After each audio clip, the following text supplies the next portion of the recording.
Recording. হ্যাঁ ভাইয়া বলো। হ্যাঁ হ্যাঁ শুরু করুন, হ্যাঁ রেকর্ডিং অন করছে।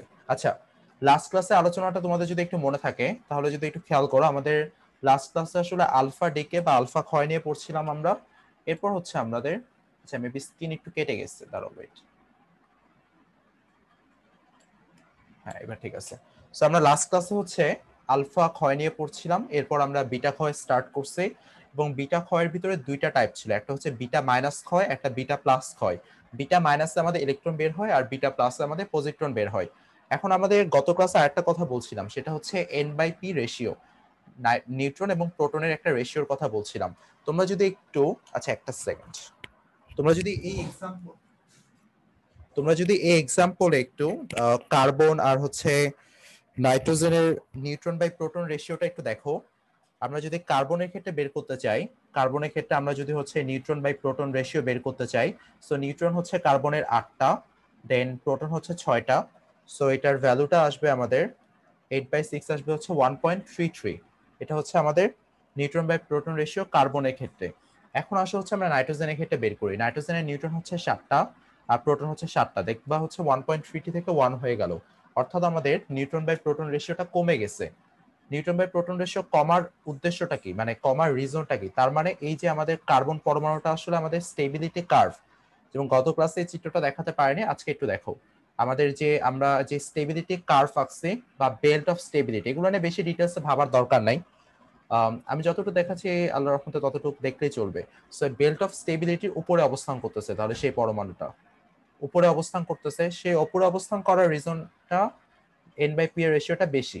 সো অবশ্যই যেহেতু স্টেবিলিটি কার্ভের উপরে অবস্থান করতেছে, সে আসলে ইলেকট্রন নির্গমনের মাধ্যমে বা বিটা মাইনাস ক্ষয়ের মাধ্যমে সে আসলে প্রোটন বাই নিউট্রন রেশিওটা কমায় দিয়ে স্টেবিলিটি কার্ভের উপরে যেতে যাবে।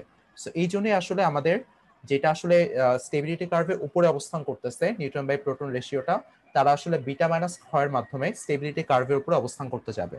এই জন্য তাদের বিটা ক্ষয় হয়। আলফা ক্ষয় তো দেখলাম আমাদের স্টেবিলিটি কার্ভের নিচে ছিল এন বাই পি রেশিও, এবং তারা এন বাই পি রেশিওটা বাড়ায় স্টেবিলিটি কার্ভের উপরে, স্টেবিলিটি কার্ভে যেতে চাচ্ছে।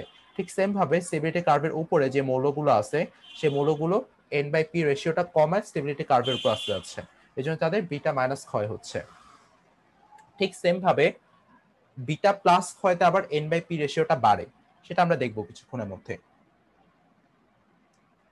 আচ্ছা, সো এই যে আমাদের অ্যান্টি নিউট্রিনো, এটা কোত্থেকে আসতেছে এটা আমাদের জানা দরকার। এই অ্যান্টি নিউট্রিনোটা কেন আমরা আনতেছি এখানে, সেটাও আমরা বুঝবো ইনশাল্লাহ কিছুক্ষণের মধ্যে।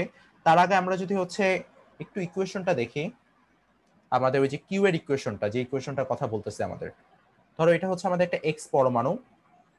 এক্স পরমাণু যখন এটা হচ্ছে বিটা ক্ষয় হবে, এখানে বিটা ইমিশন হবে বা বিটা ক্ষয় হবে, তখন ধরো এক্স পরমাণুটা আমাদের ওয়াই পরমাণুতে কনভার্ট হয়ে গেল।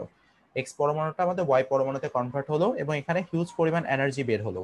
এই কিউ এর মানটা আমরা গত ক্লাসে দেখছি, খুব সহজে বের করতে পারি।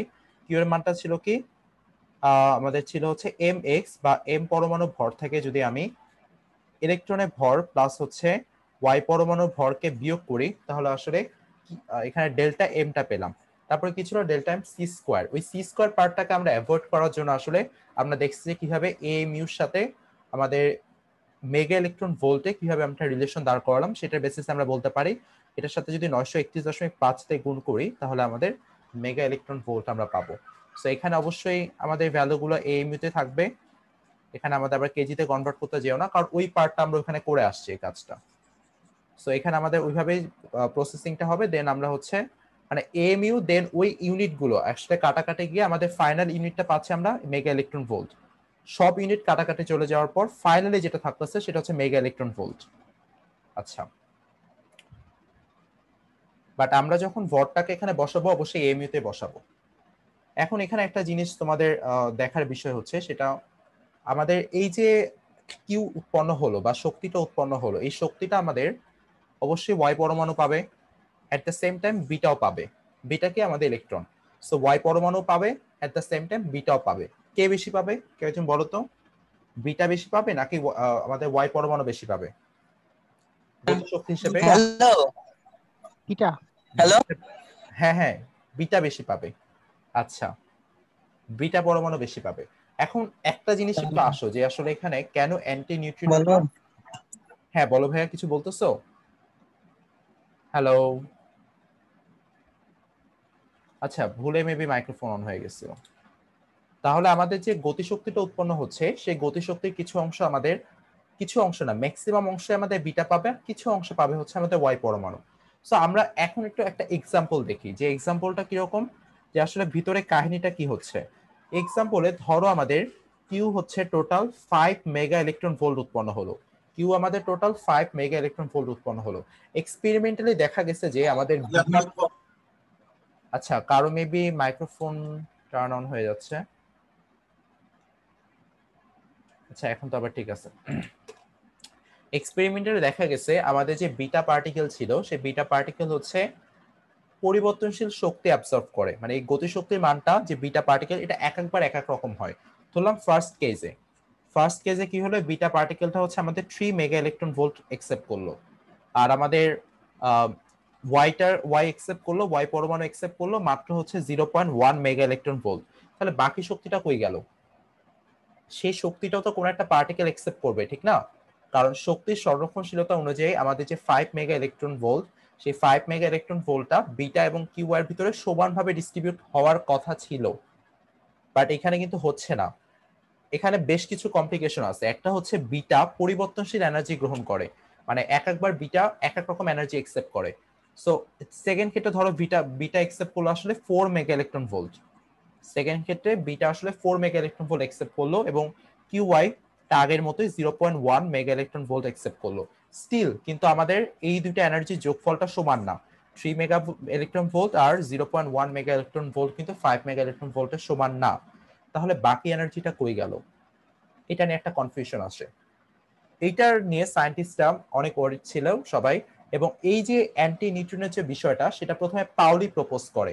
এখানে আরেক ধরনের পার্টিকেল আছে, যেটা আসলে বাকি এনার্জিটা একসেপ্ট করে।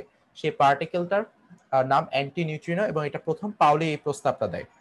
এবং পরবর্তীতে দেখা গেল যে আসলে এখানে আরেক ধরনের পার্টিকেল থিওরিটিক্যালি এক্সিস্ট করে, সেটা হচ্ছে আমরা বলতেছি বিটা মাইনাস ক্ষয়ের মাধ্যমে আমরা পাবো অ্যান্টি নিউট্রিনো। সেখানে আসলে অ্যান্টি নিউট্রিনো এক্সিস্ট করে, এবং বাকি এনার্জিটা আসলে অ্যান্টি নিউট্রিনো পায়। বুঝতে পারছি আমরা? যে এনার্জিটা আসলে হারায় গেল সেটা পাচ্ছে হচ্ছে অ্যান্টি নিউট্রিনো। হ্যালো। জি ভাইয়া। হ্যাঁ ভাই বুঝছি। সো তাহলে তোমাদের এই বিষয়টা ক্লিয়ার হলো যে আসলে আমাদের বিটা পার্টিকেল এবং অ্যান্টি নিউট্রিনো দুইটাই আসলে পরিবর্তনশীল শক্তি গ্রহণ করে। তাহলে বাকি শক্তিটা কোথায় গেল? বাকি শক্তিটা আসলে অ্যান্টি নিউট্রিনো পেল। বাকি শক্তি আমাদের ভি বার বা অ্যান্টি নিউট্রিনোকে এভাবে আমি ডিনোট করি আমরা, অ্যান্টি নিউট্রিনো পেল। এই কারণে আসলে এখানে আরেকটা একটা পার্টিকেল দেখানো হয়, সেটা হচ্ছে আমাদের অ্যান্টি নিউট্রিনো। সবাই আশা করি বুঝতে পারছো। এবং এই অ্যান্টি নিউট্রিনোটা এখানে প্রপোজ করার দুইটা রিজন আছে। একটা রিজন হচ্ছে শক্তির সংরক্ষণশীলতা মেনে চলা, একটা রিজন হচ্ছে শক্তির সংরক্ষণশীলতা ফিল আপ করা, এটা একটা রিজন। আর আরেকটা রিজন হচ্ছে স্পিন মোমেন্টাম কনজারভেশন, বা স্পিন হচ্ছে ঘূর্ণন, মোমেন্টাম হচ্ছে ভরবেগ, ঘূর্ণন ভরবেগ সংরক্ষণশীলতা, বা স্পিন মোমেন্টাম কনজারভেশন। মোমেন্টাম মানে হচ্ছে ভরবেগ, মোমেন্টাম কনজারভেশন। সো এইটা আরেকটা রিজন। কনজারভেশন, কনজারভেশন মানে সংরক্ষণশীলতা, স্পিন মোমেন্টাম কনজারভেশন আর শক্তির সংরক্ষণশীলতা। সো এতক্ষণ আমরা এই অ্যান্টি নিউট্রিনোকে শক্তির সংরক্ষণশীলতার রেসপেক্টে আলোচনা করতেছিলাম। এখন আমরা স্পিন মোমেন্টাম কনজারভেশন দিয়ে এটাকে দেখবো যে আসলে স্পিন মোমেন্টাম কনজার্ভ করে কিভাবে। সরি, আচ্ছা। সো একটু দেখি আমরা কিভাবে স্পিন মোমেন্টাম কনজার্ভ করে। ধরো আমাদের এখানে কি হচ্ছে, একটা নিউট্রন, যেহেতু আমাদের বিটা মাইনাস ক্ষয় থেকে যেটা হয়, একটা নিউট্রন ভেঙে একটা প্রোটন হয়ে যাচ্ছে। সো একটা নিউট্রন হয়ে যাচ্ছে প্রোটন 1 1। এটা হচ্ছে আমাদের বিটা মাইনাস ক্ষয়তা হয়, একটা নিউট্রন প্রোটন হয়ে যায়। অ্যাট দ্য সেম টাইম আমাদের এখানে কিছু ইলেকট্রন উৎপন্ন হচ্ছে, -1 0, প্লাস হচ্ছে এখানে ভি বার, যেটাকে আমরা অ্যান্টি নিউট্রিনো বলতেছি। সো এখানে দেখো কি হচ্ছে, একটা নিউট্রন যেহেতু প্রোটন উৎপন্ন হচ্ছে এবং এখানে বিটা পার্টিকেল ক্ষয় হচ্ছে, এবং যে কারণে আমাদের অ্যান্টি নিউট্রন উৎপন্ন হচ্ছে। এখন এই স্পিন মোমেন্টাম কনজারভেশনের কনসেপ্টটা খুবই জটিল, আমি সহজ করে তোমাদের বিষয়টা একটু এক্সপ্লেন করার চেষ্টা করতেছি। এর চেয়ে বেশি গভীরে এটাকে নিয়ে চিন্তা করার কোনো দরকার নেই। স্পিন মোমেন্টামে ধরো আমাদের আমাদের হচ্ছে নিউট্রনের স্পিন +1, নিউটনের স্পিন যদি বাম পাশে আমাদের যদি প্লাস হাফ হয়, ডান পাশে আমাদের ধরো প্রোটনের স্পিন হচ্ছে প্লাস হাফ আর নিউটনের স্পিন হচ্ছে প্লাস হাফ। তোমাদের দেখো একটা জিনিস, বাম পাশে আছে প্লাস হাফ, ডান পাশে হাফ হাফ, কিন্তু এখনো কিন্তু ডান পাশে আমাদের প্লাস হাফ লাগবে, যে কারণে অ্যান্টি নিউটনের স্পিন হবে তখন মাইনাস হাফ। দেখো তাহলে স্পিন মোমেন্টাম কনজার্ভ হলো, বাম পাশে আমাদের প্লাস হাফ থাকতেছে এবং ডান পাশে যদি আমি ওভারঅল বিষয়টাকে অ্যাডজাস্ট করি তাহলে আমরা এখানেও প্লাস হাফ পাচ্ছি। এটা একটা কন্ডিশন হতে পারে। আরেকটা কন্ডিশন হতে পারে যদি বাম পাশে হয় মাইনাস হাফ, তাহলে ডান পাশে দেখো তো, ডান পাশে ধরলাম প্রোটনের স্পিন এখানে মাইনাস হাফ, ইলেকট্রনের স্পিন হচ্ছে আমাদের মাইনাস হাফ, তাহলে অ্যান্টি নিউটনের স্পিন কত হবে যদি স্পিন মোমেন্টাম কনজার্ভ করে বাম পাশ এবং ডান পাশ সমান করে? Plus half, exactly. So anti neutrino যদি আমাদের প্লাস হাফ হয় তাহলে আমাদের বাম পাশ এবং ডান পাশ আমাদের যে স্পিন মোমেন্টাম কনজারভেশন বা ঘূর্ণন ভরবেগ সংরক্ষণশীলতা আসলে মেনে চলে। বাট এটার বাইরে এটা নিয়ে আর তোমরা কেউ চিন্তা করার দরকার নেই, এতটুকু একটু এই রিজনগুলোতে আসলে আমাদের অ্যান্টি নিউট্রিনোটাকে প্রপোজ করা হয়। এখন আমরা একটু কথা বলি অ্যান্টি নিউট্রিনোর বেশ কিছু প্রপার্টিস, নিউট্রিনো বা অ্যান্টি নিউট্রিনো এটার বেশ কিছু প্রপার্টিস নিয়ে কথা বলি। সো অ্যান্টি নিউট্রিনোর একটা প্রপার্টিস হচ্ছে অ্যান্টি নিউট্রিনো ভর শূন্য, অ্যান্টি নিউট্রিনোর আসলে কোনো ভর নাই। সো মাস হচ্ছে জিরো, যেটাকে আমরা রেস্ট ম্যাস বলতেছি। সো রেস্ট ম্যাস সম্পর্কে আরেকদিন আমি কথা বলছিলাম, বা এটা নিয়ে আসলে ডিটেল ভাবার দরকার নেই। রেস্ট ম্যাসটা হচ্ছে অ্যান্টি নিউট্রিনো জিরো। আর আমাদের অ্যান্টি নিউট্রিনের আমাদের স্পিডটা হচ্ছে আলোর বেগের সমান, এবং অ্যান্টি নিউট্রিনের চার্জ হচ্ছে আমাদের জিরো। অ্যান্টি নিউট্রিনের চার্জ হচ্ছে জিরো, এটা একটা ইনভিজিবল পার্টিকেল, টোটালি একটা invisible particle. Rest mass zero, speed C এবং চার্জ হচ্ছে সি। তোমরা তো জানো এরকম বহু ধরনের পার্টিকেলকে সায়েন্টিফিক্যালি প্রপোজ করা হচ্ছে, যেমন গ্র্যাভিটন একটা পার্টিকেল আছে, অনেক পার্টিকেল স্টিল হচ্ছে আম, আমাদের সম্ভবত তোমরা LHC লার্জ হ্যাড্রন কলাইডারের নাম শুনছো, সার্নে আছে। সো ওইটার মাধ্যমে বেশ কিছু পার্টিকেলকে ডিটেক্ট করার চেষ্টা করা হচ্ছে। থিওরিটিক্যালি অনেক পার্টিকেল এক্সিস্ট করে, বাট অনেক পার্টিকেলকে স্টিল ট্রেস করা যাচ্ছে না কারণ সেগুলো ইনভিজিবল দেখে। সো এখানে আমাদের যে অ্যান্টি নিউট্রিনো পার্টটা সেটা একটা ইনভিজিবল পার্টিকেল এবং আসলে এটার ভেদনযোগ্যতা অনেক বেশি। এবং এই যে আমাদের অ্যান্টি নিউট্রিনো সেটার স্পিড হচ্ছে আলোর বেগের সমান এবং এটা স্পিন হচ্ছে প্লাস মাইনাস হাফ, বা ঘূর্ণন হচ্ছে এখানে স্পিন হচ্ছে প্লাস মাইনাস হাফ। সেটা হচ্ছে আমাদের অ্যান্টি নিউট্রিনো আলোচনা। ঠিক সেম ভাবে আমাদের যদি এটা নিউট্রিনো হতো, নিউট্রিনোরও হচ্ছে সেম ধরনের প্রপার্টি এক্সিস্ট করবে অ্যান্টি নিউট্রিনোর মতোই, সেম ধরনের প্রপার্টি। সবাইকে বুঝতে পারছো এ পর্যন্ত? ক্লিয়ার সবার? জি ভাইয়া। আচ্ছা, এখন আমরা একটু দেখি বিটা প্লাস ডিকেতে, এবং ইনশাআল্লাহ নেক্সট ক্লাস থেকে আমরা হচ্ছে দ্রাব্যতা শুরু করব, আমাদের এই চ্যাপ্টারের সবচেয়ে গুরুত্বপূর্ণ টপিক। এবং এই যে আলোচনাগুলো এক্সট্রা কিছু কথা বলতেছি এগুলো জাস্ট হচ্ছে তোমাদের যেহেতু আগ্রহ আছে তাই এই জিনিসগুলো একটু বলতেছি, তো তোমাদের একটু ধারণা থাকে আসলে অ্যান্টি নিউট্রিনো নিউট্রিনের পার্টটা তোমাদের পড়তে ভালো লাগবে। আচ্ছা, বিটা প্লাস ডিকেতে যেটা হয় সেটা হচ্ছে আমাদের পজিট্রন বের হয়। বিটা প্লাস ডিকেতে আমাদের পজিট্রন বের হয়, পজিট্রনকে আমরা এইভাবে প্রকাশ করি।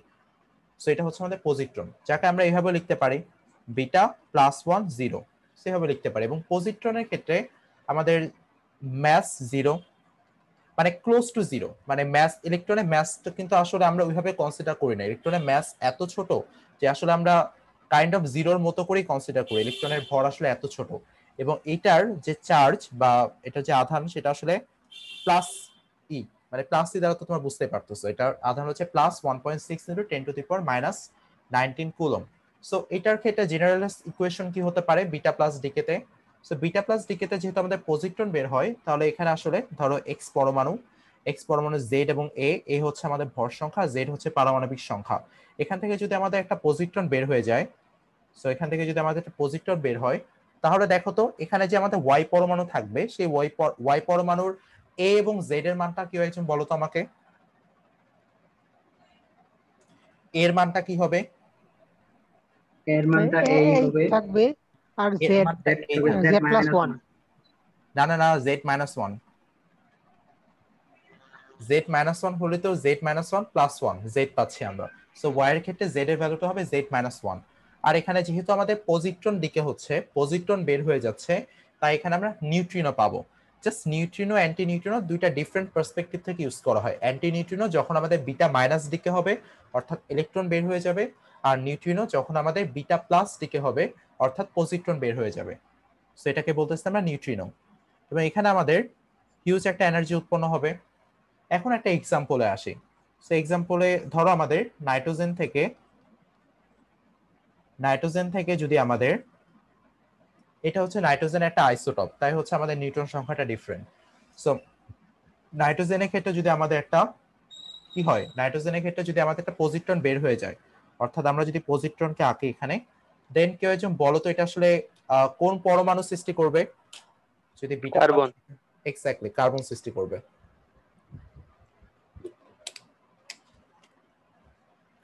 সো আমাদের বিটা প্লাস ডিকেতে পজিট্রন বের হওয়ার মাধ্যমে এখানে কার্বন সৃষ্টি হচ্ছে।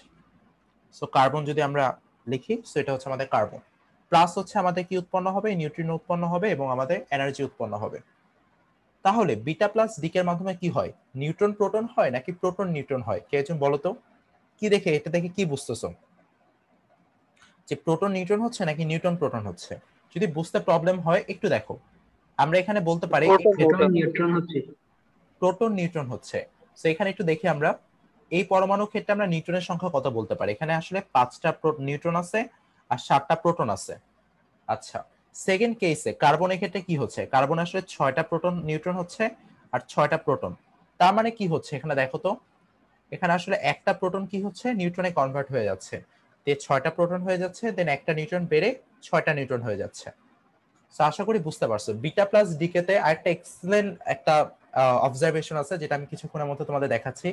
এতক্ষণ পর্যন্ত আমাদের যে ক্ষয়গুলো হচ্ছে, আমরা যে কিউ এর মানটা বের করতেছি, সে কিউ এর মানটা কিন্তু সবসময় ভরটা হারাচ্ছে। মানে আমাদের যখন বিক্রিয়ক থেকে উৎপাদ, বিক্রিয়ক কোনটাকে বলতেছি? এক্সটাকে বিক্রিয়ক বলতেছি। সো বিক্রিয়ক থেকে যখন আমরা উৎপাদে কনভার্ট করতেছি, অলওয়েজ আমাদের ভরটা হারাচ্ছে। সেই হারানো ভরকে আমরা শক্তি হিসেবে পাচ্ছি। বাট বিটা প্লাস ডিকেতে টোটালি ডিফারেন্ট কিছু একটা হবে, সেটা দেখি আমরা। বাট তার আগে সম্ভবত আরেকটা রিয়াকশন আমি একটু দেখাই তোমাদের, তারপর তোমাদের বিষয়টা ক্লিয়ার হবে। আচ্ছা, সো এখানে দেখো, এখানে কি হচ্ছে, আমরা বলতেছি এখানে প্রোটন নিউট্রনে কনভার্ট হচ্ছে। So proton is converting to neutron, so proton নিউট্রনে কনভার্ট হচ্ছে, এই জিনিসটা মনে রাখো। তাহলে জেনারেল ইকুয়েশনটা কি হবে? জেনারেল ইকুয়েশনটা হবে একটা প্রোটন আসলে এখানে কি হচ্ছে, একটা পজিট্রন বের করার মাধ্যমে, একটা পজিট্রন বের করে দেওয়ার মাধ্যমে কিসে কনভার্ট হচ্ছে? একটা নিউট্রনে কনভার্ট হচ্ছে, একটা নিউট্রনে কনভার্ট হচ্ছে। সো এটা হচ্ছে নিউট্রন। আশা করি বুঝতে পারছো, একটা প্রোটন কি হচ্ছে, একটা পজিট্রন বের করে দেওয়ার মাধ্যমে একটা নিউট্রনে কনভার্ট হচ্ছে, এবং একই সাথে এখানে নিউট্রিনো উৎপন্ন হচ্ছে, কারণ এখানে পজিট্রন বের হয়ে যাচ্ছে যেহেতু। এখন একটু, এখন একটা জিনিস দেখো, এই পজিট্রনটা আসলে নিউক্লিয়াসের ভিতরে উৎপন্ন হচ্ছে, এরপর সেটা বের হয়ে যাচ্ছে। এই পজিট্রনটা অবশ্যই নিউক্লিয়াসের ভিতরে উৎপন্ন হচ্ছে। এখন আমি যদি দুইটা মানে বিটা মাইনাস আর বিটা প্লাস তোমাদের যদি একটু পাশাপাশি কম্পেয়ার করে দেখাই, তাহলে তোমরা এই জিনিসটা ধরতে পারবা। দেখো নিউট্রন, এটা হচ্ছে আমাদের নিউট্রন, নিউট্রনের ভর, নিউট্রনের চার্জ 0, দেন ভর হচ্ছে 1, দেন নিউট্রন কি হয়ে যাচ্ছে আমাদের বিটা মাইনাস ডিকে করতেছে, ইলেকট্রনের চার্জ হচ্ছে -1 আর ভর হচ্ছে 0। At the same time proton কি হচ্ছে, প্রোটনের চার্জ হচ্ছে +1 আর ভর হচ্ছে 1। সো নিউট্রন প্রোটনে কনভার্ট হচ্ছে, এটা কিসের ক্ষেত্রে হইতো? বিটা মাইনাস ক্ষয়ের মাধ্যমে। সো প্রোটন নিউট্রন হয়ে যেত। দেন আমাদের কি উৎপন্ন হচ্ছে? অ্যান্টি নিউট্রিনো পার্টটা উৎপন্ন হচ্ছে। এখানে আমি বলতেছি হচ্ছে বিটা মাইনাস ডিকে বা বিটা মাইনাস ক্ষয়, এটা ছিল বিটা মাইনাস ক্ষয়। ঠিক সেম ভাবে বিটা প্লাস ক্ষয়তে কি হতো বলতো? প্রোটন নিউট্রন হতো। বিটা প্লাস ক্ষয়তে প্রোটন নিউট্রন হতো, প্রোটনের চার্জ হচ্ছে +1, ভর হচ্ছে 1। দেন আমাদের এখানে একটা পজিট্রন উৎপন্ন হবে, দেন আমরা এখানে পাচ্ছি হচ্ছে আমাদের নিউট্রন 0 1। সো এখানে কি হচ্ছে দেখো, বাম পাশ এবং ডান পাশ ভর সংখ্যা আর চার্জ সেম আছে, কোনো চেঞ্জ হচ্ছে না। দেন এখানে আমরা কি পাবো বলতো? নিউট্রিনো পাবো নাকি অ্যান্টি নিউট্রিনো পাবো? বলো বলো নিউট্রিনো। কুইকলি। নিউট্রিনো পাবো, কারণ এটা বিটা প্লাস দিকে, এখানে আমরা নিউট্রিনো পাচ্ছি। সো এখানে একটা জিনিস খুবই ইম্পর্টেন্ট, সেটা হচ্ছে আমরা যদি আসলে একটু এই ভ্যালুগুলো অবজার্ভ করি, সেই ভ্যালুগুলো দিয়ে আমরা আসলে বলতে পারবো। আমরা যদি রিয়েল ম্যাসকে ক্যালকুলেট করে বলি তোমাদের, সো প্রোটনের রিয়েল ম্যাস হচ্ছে আসলে, এই ভ্যালুগুলো তোমাদের মোটো মুখস্থ করতে হবে না, 1.007316 AMU, এগুলো কোশ্চেনে দেয়া থাকবে। 1.007316 AMU, এটা হচ্ছে আমাদের প্রোটনের রিয়েল ম্যাস। আর আমাদের কিসের রিয়েল মাস? ইলেকট্রনের রিয়েল মাস হচ্ছে, ইলেকট্রন লেখার আগে নিউটনটা লিখে নিই। নিউটনের রিয়েল মাসটা হচ্ছে 1.0087001 mu। এটা হচ্ছে আমাদের নিউটনের রিয়েল মাস। দেন আমরা যদি ইলেকট্রনের রিয়েল মাসটা লিখি তাহলে হচ্ছে 0.000549 mu। এটা হচ্ছে আমাদের ইলেকট্রনের রিয়েল মাস।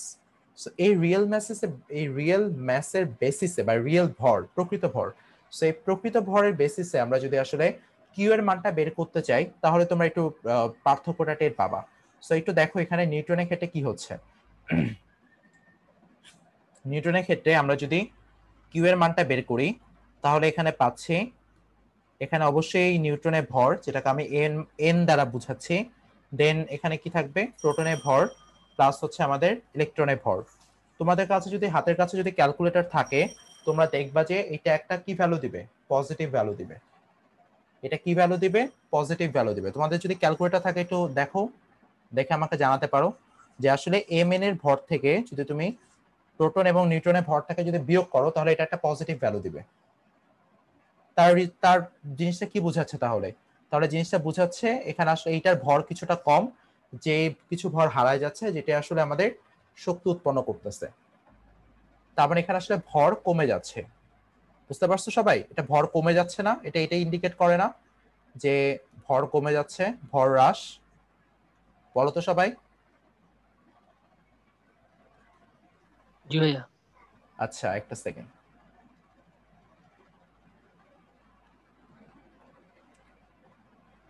হ্যাঁ, তাহলে আমাদের এই মানটা পজিটিভ মান দেওয়ার অর্থই হচ্ছে এখানে অবশ্যই সাথে 931.5 মেগা ইলেকট্রন ভোল্ট আছে। তো এই মানটা একটা পজিটিভ মান দেওয়ার উদ্দেশ্যই হচ্ছে এখানে আসলে ভর হ্রাস পাচ্ছে। ঠিক যদি তুমি উল্টা কাজটা করো তাহলে কি ভর বৃদ্ধি পাবে না? মানে তুমি যদি প্রোটন থেকে নিউট্রনে যাও তাহলে কি বুঝতেছো তোমরা? ভর বৃদ্ধি পাবে না? রেসপন্স করো কুইকলি, তোমার ক্যালকুলেটর টিপে দেখো। প্রোটন থেকে, প্রোটনের ভর থেকে যদি তুমি নিউট্রন প্লাস ইলেকট্রনের ভর বিয়োগ করো তাহলে মাইনাস মান আসবে। তার মানে কি ভর বেড়ে গেছে, বেড়ে গেছে। খেয়াল করছো সবাই? জি ভাইয়া। ভাইয়া বিটা প্লাস ডিকে তে এটা কি ইলেকট্রন হবে না পজিট্রন হবে? পজিট্রন হবে, এই যে পজিট্রন। ই দিছেন যে।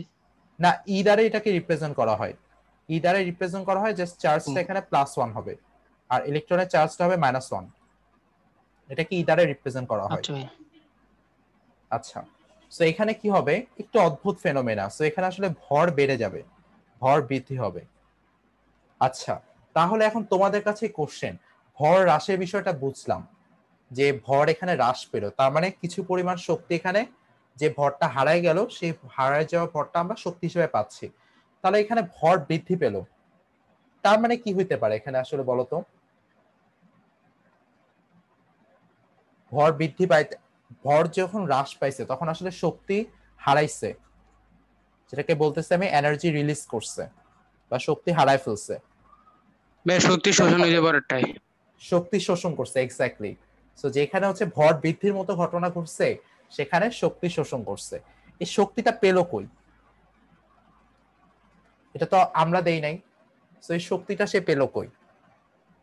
এই শক্তিটা আসলে যেটা হয়, এটা নিউক্লিয়াসের ভিতরে কিছু এনার্জি স্টোর করা থাকে। এগুলো নিয়ে ডিপলি ভাবার দরকার নেই, জাস্ট আমাদের দরকার হচ্ছে সারফেস লেভেলে ধারণা আর কি। সো এখানে দেখো, ইন্টারমিডিয়েটে পড়ালেখার উদ্দেশ্য এটা না যে তোমাকে স্পেশালিস্ট করা। দেখো এতগুলো সাবজেক্ট, এত এত টপিক, জাস্ট যাতে তোমরা এই প্রত্যেকটা জিনিস সম্পর্কে একটা প্রপার ধারণা পাও এবং পরবর্তীতে যাতে তোমরা কোন জিনিসটা পছন্দ করো, কোন জিনিসটাতে তোমার ইন্টারেস্ট ডেভেলপ হয় সেটা সম্পর্কে তুমি যাতে একটা ক্লিয়ার একটা আইডিয়া পাও। এই জন্য তোমাদের এত এত সাবজেক্ট, এত এত টপিক, যাতে ইন ফিউচার যখন তোমরা হচ্ছে অনার্সে উঠবা, ইউনিভার্সিটি লাইফ স্টার্ট করবা, তখন তোমরা আসলে কোন দিকে যেতে চাও সেটা সম্পর্কে একটা ধারণা পাবা। এই জন্য তোমাদের আসলে এত ডাইভার্সিফাইড টপিক বা আইডিয়ার সাথে আসলে ইন্ট্রোডিউস করা হয় ইন্টারমিডিয়েট লাইফে। আচ্ছা, সো আমাদের এখানে যে জিনিসটা, এই যে ভর, এক্সট্রা এনার্জিটা, সেই এনার্জিটা পায় আসলে নিউক্লিয়াস থেকে। জাস্ট এইটুকু মাথায় রেখো, এক্সট্রা এনার্জিটা আসলে নিউক্লিয়াস থেকে নাই। নিউক্লিয়াসের ভিতরে কিছু এক্সট্রা এনার্জি স্টোর থাকে, সেই এক্সট্রা এনার্জিটা অ্যাবসর্ব করে আমাদের এই কাজটা হয় আর কি। আরেকটা বেশ ইন্টারেস্টিং ঘটনা আছে, সেটা হচ্ছে যদিও এটাকে আমি বিটা, এটা বিটা প্লাস বা বিটা মাইনাস কোনোটাই না, ইভেন গামাও না, এটা একটা ইন্টারেস্টিং ফেনোমেনা, খুবই ইন্টারেস্টিং। তোমরা একটু দেখো জাস্ট কত অদ্ভুত অদ্ভুত কাজ হয় আর কি। সো এখানে দেখো ইলেকট্রন ক্যাপচার হয় বা ইলেকট্রনকে আসলে খেয়ে ফেলে প্রোটন। সো এটা একটু দেখো, এটা টোটালি ডিফারেন্ট, এটার সাথে বিটা প্লাস কিংবা বিটা মাইনাসের কোনো রিলেশন নাই। সো ইলেকট্রনকে খেয়ে ফেলবে প্রোটন, ওইটা একটু দেখি আমরা, জাস্ট মজার জন্য দেখা আর কি। এখান থেকে কোশ্চেন আসবেও না, জাস্ট আমরা একটু জিনিসটা সম্পর্কে ধারণা নিয়ে নিই যে জিনিসটা কি আসলে। ইলেকট্রন ক্যাপচার আসলে কি হয় জানো? ইলেকট্রন ক্যাপচারে তোমার কি হবে, প্রোটন আসলে কে শেল বা নিউক্লিয়াসের সবচেয়ে কাছের যে অরবিট বা শক্তি স্তর বা শেল, সেই শেলে ইলেকট্রনটাকে খেয়ে ফেলে, ক্যাপচার করে ফেলে, তারপর সেটাকে নিউট্রনে কনভার্ট করে। সো বিষয়টা কি রকম? সো আমি যদি রিঅ্যাকশন লিখি, সো রিঅ্যাকশনটা হচ্ছে প্রোটন কি করে, একটা ইলেকট্রনকে খেয়ে ফেলে, একটা ইলেকট্রনকে খেয়ে ফেলে, দেন সেখান থেকে আমরা পাচ্ছি হচ্ছে আমাদের নিউট্রন, একটা ইলেকট্রনকে ক্যাপচার করে। সো এখান থেকে পাচ্ছি হচ্ছে আমরা একটা নিউট্রন। দেখো বাম পাশ এবং ডান পাশ কিন্তু স্যাটিসফাই করতেছে তোমাদের, বাম পাশ এবং ডান পাশ কি করতেছে, স্যাটিসফাই করতেছে প্রপারলি। সেটাকে, এই ফেনোমেনাটাকে বলা হয় ইলেকট্রন ক্যাপচার। এবং এইখানে এই ফেনোমেনাতে আসলে কোনো ধরনের যে পার্টিকেল যে বের হয় বা কোনো ধরনের সেরকম আসলে কোনো কিছু হয় না। কারণ এখানে দেখো এই যে প্রোটনটা, আসলে প্রোটনটা কি করতেছে, আমাদের সবচেয়ে কাছের যে শক্তি স্তর আছে সেই শক্তি স্তরের ইলেকট্রনটাকে খেয়ে ফেলে। জাস্ট আমরা যদি একটু দেখি ফেনোমেনাটা একটু ডায়াগ্রামের সাহায্যে, জাস্ট এতটুকু একটু দেখে নাও। সেটা হচ্ছে ধরো নিউক্লিয়াসের ভিতরে, আমি ধরলাম নিউক্লিয়াসের ভিতরে আসলে প্রোটন আছে, এখানে 3টা প্রোটন দেখাচ্ছে। তাই নিউক্লিয়াসের সবচেয়ে কাছের যে শক্তি স্তর, সেই শক্তি স্তরে একটা ইলেকট্রন আছে। আচ্ছা, সেই শক্তি স্তরে একটা ইলেকট্রন আছে। প্রোটন কি করবে, সে ইলেকট্রনটাকে খেয়ে ফেলবে। সো প্রোটন কি করবে, ইলেকট্রনটাকে আসলে নিউক্লিয়াসে নিয়ে যাবে, দেন এখান থেকে আসলে নিউট্রন উৎপন্ন হয়ে যাবে নিউক্লিয়াসের ভিতরে। সো এরকম একটা ফেনোমেনা হয় যাকে বলা হয় ইলেকট্রন ক্যাপচার, যেটা আসলে কে শেলের ইলেকট্রনের সাথে এই কাজটা করতে পারে আর কি, electron, sorry nucleus. So proton, এখানে নিউক্লিয়াস থেকে প্রোটন কি করে, আসলে ইলেকট্রনটাকে একসেপ্ট করে ক্যাপচার করে সেখান থেকে নিউট্রন তৈরি করে ফেলে। এখন আমরা আসি দ্য লাস্ট পার্ট, এখানের এই আলোচনার লাস্ট পার্ট, ছোট ছোট আলোচনা আর কি, গামা ক্ষয় নিয়ে আমরা একটু কথা বলি এখন। আমরা কি স্টিল কানেক্টেড? আচ্ছা, আর 1 মিনিটের মতো। ভাইয়া, হ্যাঁ, যে পজিট্রনটা বাইরে ওইটা কই যায়? কোনটা ভাইয়া? এই যে বিক্রিয়ায় তো একটা পজিট্রন উৎপন্ন হয় না? না না, এই বিক্রিয়া হয় না, ইলেকট্রন ক্যাপচারে হয় না, পজিট্রন উৎপন্ন হয় না। বাট বিটা বিটা প্লাসে হয়, সেটা তো বের হয়ে যাবে, সেটা তো নিউক্লিয়াস থেকে বের হয়ে যাবে সাথে সাথে, চারদিকে ছড়ায় পড়বে আর কি পজিট্রনটা। বাট ইলেকট্রন ক্যাপচারে সেরকম কিছুই হয় না। আমরা এখন গামা